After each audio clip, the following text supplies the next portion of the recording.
बांग्लादेश में हिंदू एक हैं फिर भी सेफ नहीं है क्योंकि घट गए हैं। बांग्लादेश के हिंदू बंटे नहीं है फिर भी कट रहे हैं क्योंकि घट गए हैं। पाकिस्तान के हिंदू एक हैं फिर भी सेफ नहीं है क्योंकि घट गए हैं। पाकिस्तान के हिंदू बंटे नहीं है फिर भी कट रहे हैं क्योंकि घट गए हैं। और भारत में भी हिंदू बहुत तेजी के साथ घट रहे हैं। हिंदुओं के घटने की बात हो रही है लेकिन घटने के मूल कारण और अस्थायी समाधान की बात नहीं हो रही। भारत में हिंदू जो घट रहा है वो लव जिहाद के कारण, और लव जिहाद में रेट रखा हुआ है 15 लाख रुपए अगर ब्राह्मण की बेटी है, क्षत्रिय की बेटी है, अग्रवाल की बेटी है, जैन की बेटी है, माहेश्वरी की बेटी है, मारवाड़ी की बेटी है, सिख की बेटी है तो 15 लाख रुपए। भारत में जो लव जिहाद का दूसरा रेट है वो 10 लाख है। वो किसके लिए है?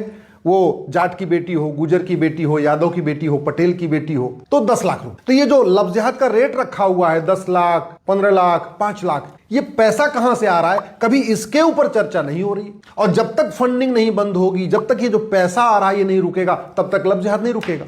ऐसे ही जो हम भारत में घट रहे हैं उसका एक बड़ा कारण है घुसपैठ। तो घुसपैठियों को 2 से 3 लाख रुपए मिलता है भारत में आने के लिए, भारत में रहने के लिए। वो पैसा कहां से आ रहा है इसके ऊपर भी बात नहीं हो रही है। तीसरा घटने का कारण है धर्मांतरण। धर्मांतरण का भी रेट रखा हुआ है कि प्रति व्यक्ति 1 लाख रुपए मिल रहा है। यानी किसी परिवार में 5 आदमी हैं और उस परिवार को कन्वर्ट कर दिया तो 5 लाख रुपए मिल गए। और आपको जान के आश्चर्य होगा कि भारत में जनसंख्या विस्फोट की फंडिंग हो रही है। अगर तीसरा बच्चा जो पैदा करेगा, चौथा बच्चा पैदा करेगा, 5वां बच्चा पैदा करेगा, हर 2 से ज्यादा बच्चा पैदा करने पे 2 से 3 लाख रुपए मिल रहा है। सवाल बनता है ये पैसा कहां से आ रहा है?